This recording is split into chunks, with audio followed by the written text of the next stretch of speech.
Bismillahirrahmanirrahim. Assalamualaikum warahmatullahi wabarakatuh. Waalaikumsalam warahmatullahi wabarakatuh. Bismillahirrahmanirrahim. La haula wala quwata illa billah. Amma ba'du.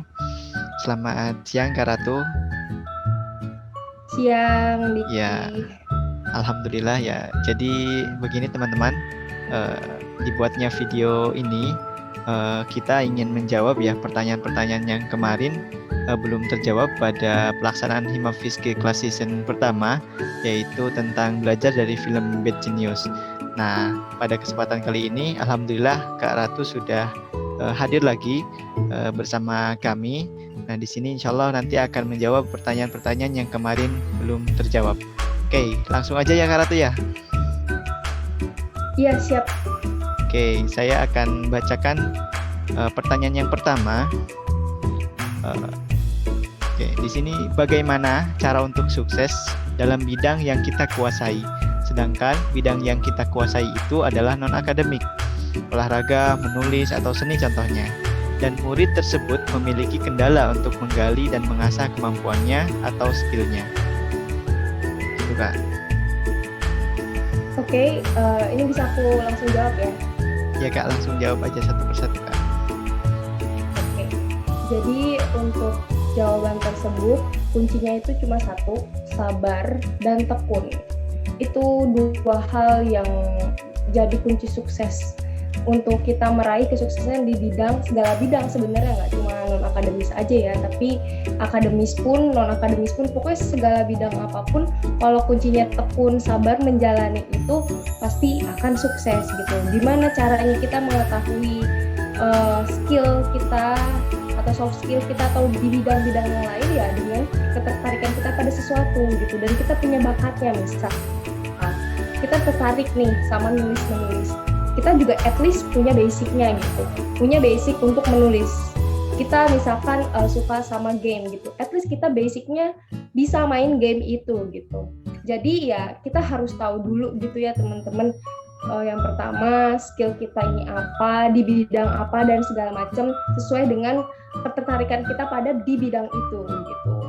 Terus kalau misalkan kendala gitu ya paling kita coba atasi kendalanya. Misalkan kendalanya apa? Oh iya, kita ambil contoh nih. Misalkan kita mau ambil contoh, kita suka olahraga kayak gitu. Olahraga, apalagi misalkan sekarang udah mahasiswa kayak gini, terus udah kayak gitu, atau mungkin yang belum kuliah. Gimana sih cara nyalurin bakatnya dengan olahraga? Ambillah contoh lagi, olahraganya lari gitu. Ya kan kalau biasanya olahraga itu harus dalam satu komunitas olahraga, itu pelari semua, perenang semua, atau pemain basket gitu. Jadi ya kendala dalam situ ya kamu harus tahu dulu gitu, harus pergi kemana menyalurkan itu gitu, dan gimana mengatasinya ya harus dicari. Kalau memang nggak ketemu, bikin platform sendiri, bikin kegiatan sendiri yang berhubungan dengan olahraga. Sekarang banyak kok orang di YouTube, atau misalkan kita bisa manfaatkan sosial media kita untuk menyalurkan bakat kita kayak gitu, minat dan bakat kita kayak yang tadi contohnya olahraga. Bisa nge-record diri sendiri kayak gitu, melakukan aktivitas apa, upload di YouTube kayak gitu, di-share ke teman-teman dan segala macam kayak gitu. Pasti ada aja gitu jalannya buat menuju sukses, itu ada aja, yang penting sabar sama tekun gitu aja sih. Gimana Kak Diki? Ada lagi? Terima kasih Kak Sinta. Baik, berarti kuncinya itu sabar dan tekun ya Kak. Jadi mau apapun bidang yang kita minati, coba kita explore sejauh mungkin dengan sabar dan tekun, tentunya insya Allah kesuksesan akan datang menghampiri kita. Oke, kita lanjut ke pertanyaan selanjutnya, yaitu yang kedua, cara menguatkan mental ketika masyarakat, lingkungan, dan orang-orang terdekat kita memandang rendah kemampuan kita dan mencap buruk murid yang lebih pandai di bidang non-akademik dibanding murid yang pandai dalam hal akademik. Oke, langsung saja Kak, pertanyaan yang kedua. Oke, untuk menjawab pertanyaan ini, jawabannya ya yang pertama harus sabar dulu gitu ya teman-teman. Sabar. Kalau diomongin kanan kiri atau lingkungan kita mencap kita kayak Kamu mah belum ada apa-apanya tuh, lihat tuh si A, si B, si C atau sekelompok orang, mereka udah pasti masa depannya cerah karena mereka udah tahu, udah kelihatan jelas nih bakat minatnya apa gitu. Nah, cara ngabaikannya dengan cara ya kita harus yakin sama diri sendiri kalau misalkan kita bisa menjalani itu gitu ya teman-teman. Yang penting kuncinya tahu dulu, satu, kamu harus tahu skill apa yang kamu punya dan bakat minat apa yang kamu miliki kayak gitu. Kalau misalkan udah kayak gitu, kamu harus yakin kalau kamu bisa. Nggak perlu kamu kebanyakan cincong gitu, untuk pembelaan diri ke orang-orang kalau misalkan kamu nggak bisa ini itu, tapi kamu membuktikan gitu. Pembuktian terbesar adalah ketika kamu sudah di atas gitu. Selagi kamu masih ya kayak gitu-gitu aja, tapi kamu dalam proses menuju di atas, diem aja, calm down, low key gitu. Jadi nggak perlu perhatikan kanan kiri gitu, karena kalau kita sudah fokus, kita pasti bisa jalan lancar. Yang penting yakin sama diri kita sendiri kalau misalkan kita itu bisa gitu. Karena pada dasarnya sekarang gitu ya, mungkin masyarakat kita ini masih memandang yang kayak akademis aja nih yang bagus, gampang buat cari universitas atau mungkin cari kerjaan karena nilainya keren, bagus nih gitu, tinggi dan segala macam.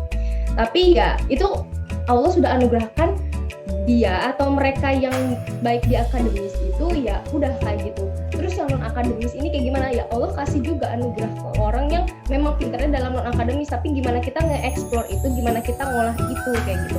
Kalau kita tahu cara mengolah potensi yang kita miliki, kita juga bisa sebanding dengan yang pintarnya akademis ya gitu. Mau akademis atau non akademis sama aja, semua bidang sama aja, yang penting kita tahu cara mengolahnya dan stop dengerin kanan kiri, fokus aja sama diri sendiri, yakin aja sama diri sendiri kayak gitu.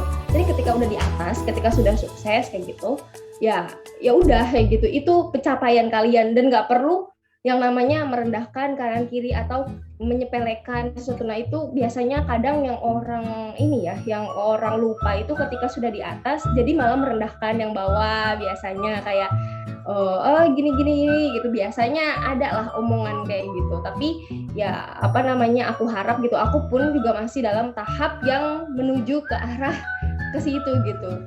Tapi ya sejauh yang aku alami gitu ya, aku sih support diri sendiri. Yang pertama, aku nggak mau perhatiin kanan kiri kayak gitu, kayak diomongin apa gitu. Kalau orang ngomong kasih masukan, kita terima, kita filter, tapi jangan kita telan mentah-mentah gitu ya.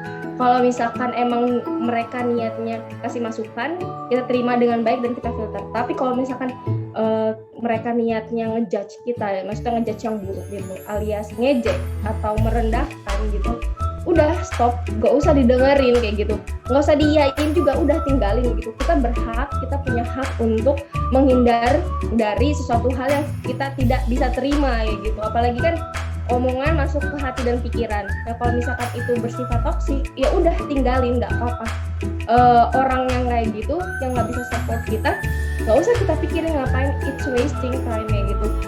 Cuma buat merusak diri sendiri aja dengan kata-kata yang mereka yang kayak gitu. Jadi ya belajar cuek lah teman-teman gitu, belajar jadi yang bodo amat gitu sih. Tapi tetap fokus sama diri sendiri untuk menuju ke arah yang lebih baik lagi gitu. Oke, Masya Allah. Jadi yang pertama seperti yang tadi ya, sabar dulu. Lalu yang kedua, ketika memang dari faktor luar, masyarakat, lingkungan, dan lain-lain itu memang merendahkan, kita tinggalkan. Tapi kalau memang niat mereka memberi masukan, kita terima. Ya, jadi kita sendiri ya Kak yang harus pintar-pintar melihat apakah itu merendahkan atau itu sebenarnya memberi masukan. Nah, oke. Kita lanjut ke pertanyaan selanjutnya, yang ketiga. Pertanyaannya, dari pengalaman saya, ada segelintir guru yang memiliki pola pikir anak yang pintar dalam bidang non-akademis tidak memiliki peluang sukses. Jadi mereka fokus pada murid yang nilai akademisnya tinggi, sehingga anak yang sulit belajar pelajaran akademis sedikit diabaikan. Dalam tanda kutip, pilih kasih terhadap murid. Apa yang harus kami lakukan? Nah, maksudnya tidak semua guru seperti itu, tapi ada beberapa guru yang saya kenal yang memiliki pola pikir seperti itu. Begitu Kak.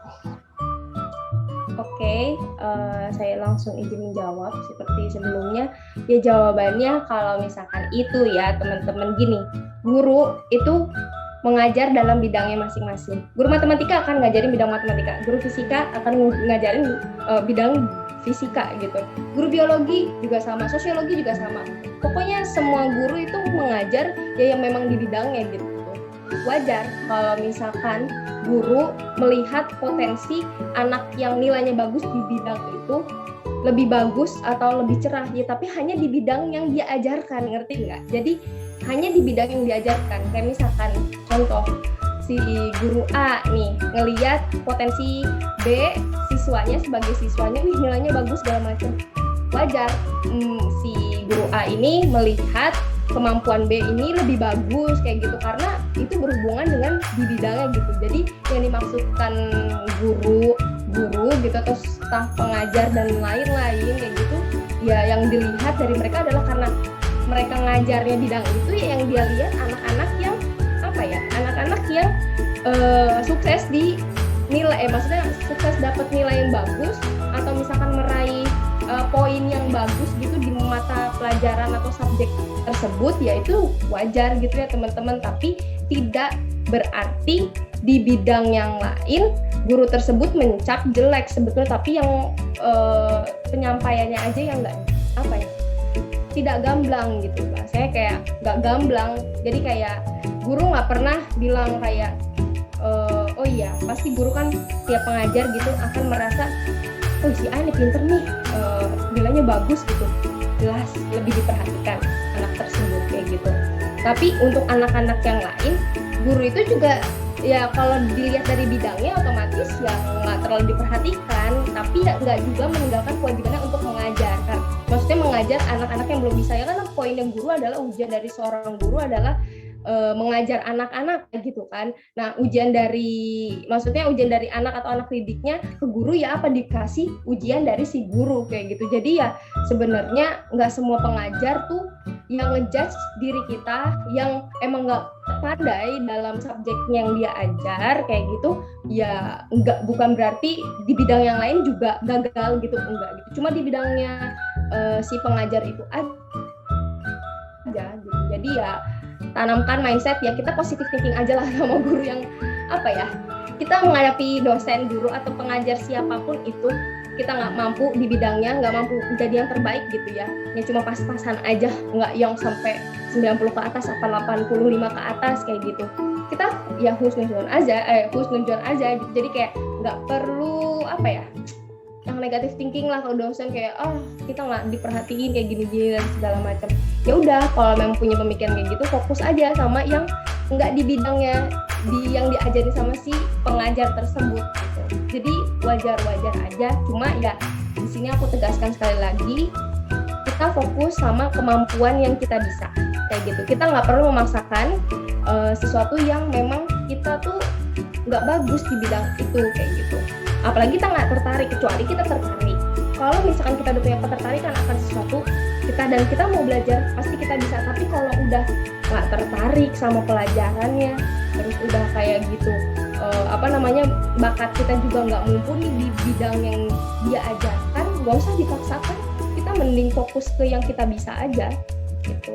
Jadi positive thinking aja dengan keadaan, dengan guru dan diri kita sendiri kayak gitu. Nggak usah ngecat diri kita kalau misalkan guru itu pilih kasih, dia pilih kasih kayak gitu, yang ya udah fokus aja sama diri sendiri gitu sih. Jadi husnuzon tetap ya luar jangan biasa. Jadi poinnya memang kita harus positive thinking ya Kak, harus tetap husnuzon. Nah ini juga salah satu adab kita menuntut ilmu ya, bagaimanapun guru kita, jangan pernah kita berpikiran buruk, karena pasti apa yang diberikan oleh guru kita pasti semuanya itu udah yang terbaik ya. Nah ketika misal teman-teman merasa nggak diperhatikan, Nah, barangkali memang seperti yang Kak Ratu sampaikan, karena memang guru itu misal guru matematika, sedangkan teman-teman punya keahliannya bidang olahraga. Nah, pasti juga teman-teman lebih diperhatikan oleh sama guru olahraganya gitu. Dibanding teman-teman yang mungkin pinter matematika, pasti sama guru olahraga juga gak diperhatikan gitu kan.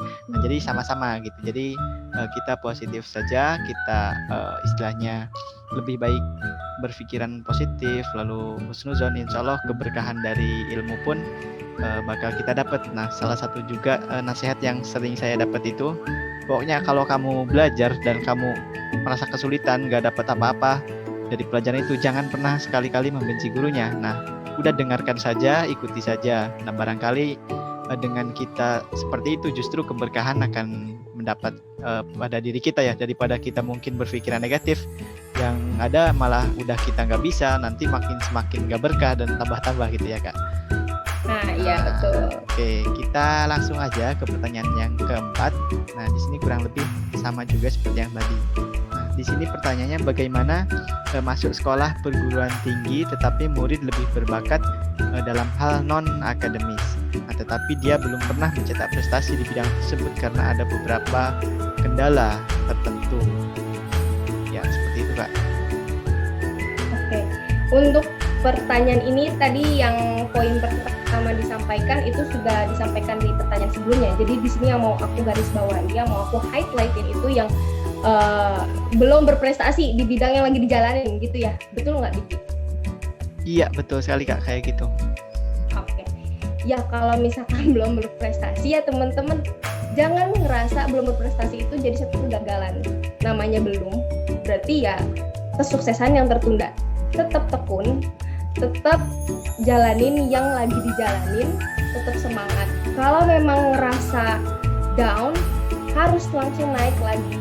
Namanya kita masih muda, habis timbullah jatah gagalnya gitu. Mumpung masih muda, banyakin kegagalan, banyakin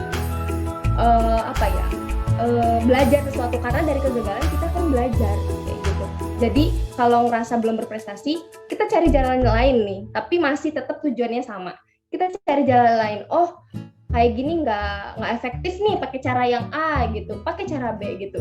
Yang B belum efektif juga, pakai cara C kayak gitu. Jadi ya tetap harus tekun jalanin, jangan nyerah kayak gitu.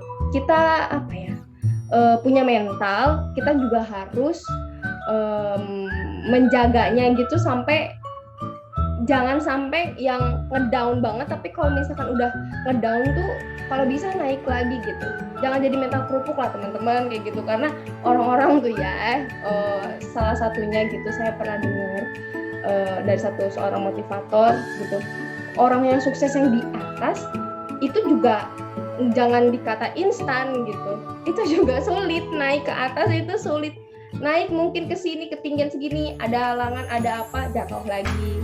Udah naik yang agak mendingan segini, ada halangan dan segala macam, ujian lah ya, gagal lagi, jatuh lagi, merosot kayak gitu.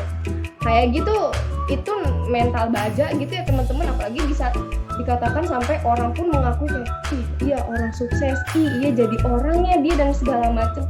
Kadang yang kita nggak lihat gitu dari diri dia yang sukses, itu yang kita nggak perhatikan dan kita nggak sadari kayak gitu. Kadang ada orang yang ya emang karena kita berpendidikan ya teman-teman, kita juga harus bisa menyaring apa yang dikeluarkan dari kata-kata kita atau mulut kita kayak gitu. Kita harus bisa pinter-pinter nyaring lah. Jadi kalau misalkan ketika ada orang yang lagi mencoba merintis karirnya kayak gitu, mencoba mencari jalan jati dirinya gitu, tolong disupport, tolong didukung gitu ya teman-teman, karena ya dengan cara itu aja kita bisa menolong mereka. Nggak perlu komentar A, I, U, E, O kayak gitulah. Lagi pula juga kita kan sebagai manusia ya nggak boleh lah merendahkan satu sama lain kayak gitu. Saling support, apapun itu agamanya, apapun itu rasnya, selagi dia manusia dan dia di jalan yang positif, kita support kayak gitu sih.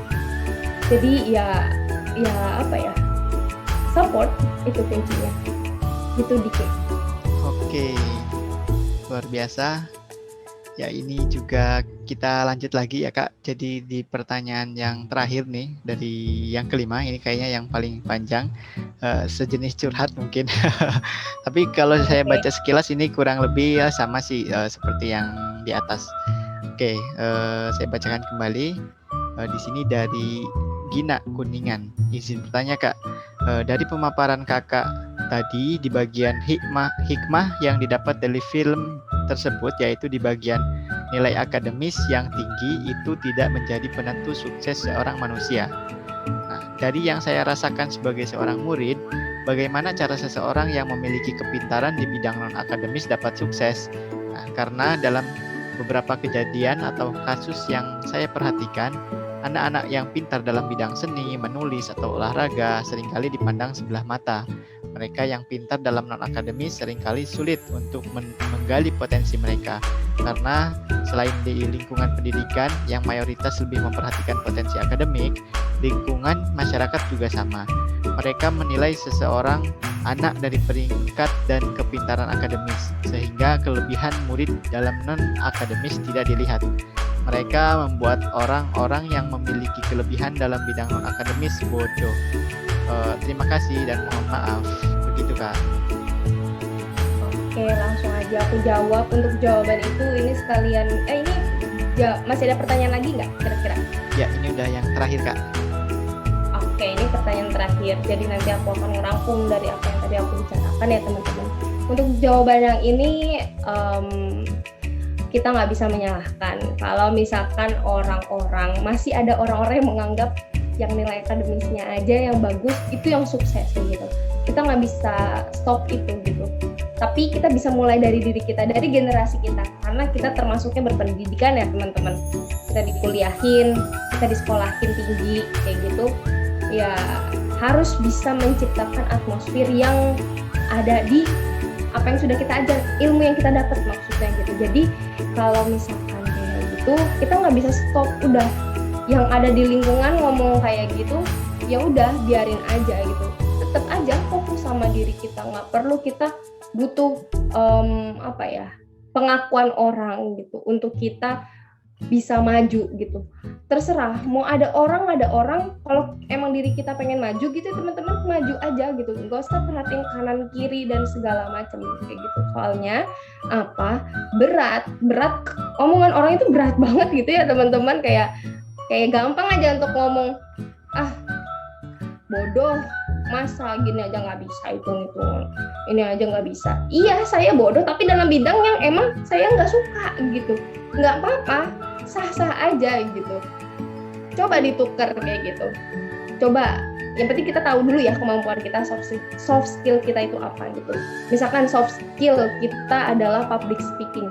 Yang ngomong bodoh gitu, coba sekarang kalau disuruh maju ke panggung bahas permasalahan tentang bla bla bla, bisa nggak gitu ya kan? Kayak nggak perlu teman-teman, nggak perlu berkecil hati kalau misalkan lingkungan masih mencap yang nilainya non akademis itu yang bodoh, nggak punya masa depan yang cerah gitu. Apalagi ini udah 2021 ya teman-teman, maksudnya suka bingung kadang kalau misalkan aku masih ada denger yang kayak gitu, karena ini udah 2021 gitu, teknologi juga udah canggihnya udah kayak apa gitu, maksudnya udah berkembang pesat kayak gitu. Kalau masih mikirin yang kayak gitu-gitu, kita nggak akan maju gitu. Sekarang mau akademis non akademis sama aja menurut aku ya, cuma akademis memang di bidangnya di situ udah ada platform resminya seperti sekolah lah ya kayak gitu ya, institusi ya pendidikan ya kayak sekolah perkuliahan dan segala macam mengadakan olimpiade bla bla bla bla bla, it's okay gitu. Nah yang non akademis kita bikin platform sendiri gitu ya, tadi aku udah sampaikan sebelumnya. Coba aktif di sosial media, manfaatkan sosial media kalian itu sebagai tempat wadah kalian menyalurkan aspirasi kalian, kemampuan kalian, soft skill kalian di situ kayak gitu. Di sosial media orang akan jadi tahu gitu. Karena kan makanya banyak kan ya orang-orang di sosial media yang viral tapi kadang nggak ada prestasi kayak gitu. Nah, coba berinovasi deh. Apa yang kira-kira di sosial media itu yang bikin menarik kayak gitu, supaya orang mau lihat karya kamu, supaya orang mau nge-follow kamu. Gimana caranya supaya orang tertarik sama bahasan topik yang kamu bicarakan atau yang kamu sampaikan kayak gitu. Coba maksimalin kayak gitu, karena sekarang tuh mau viral itu gampang.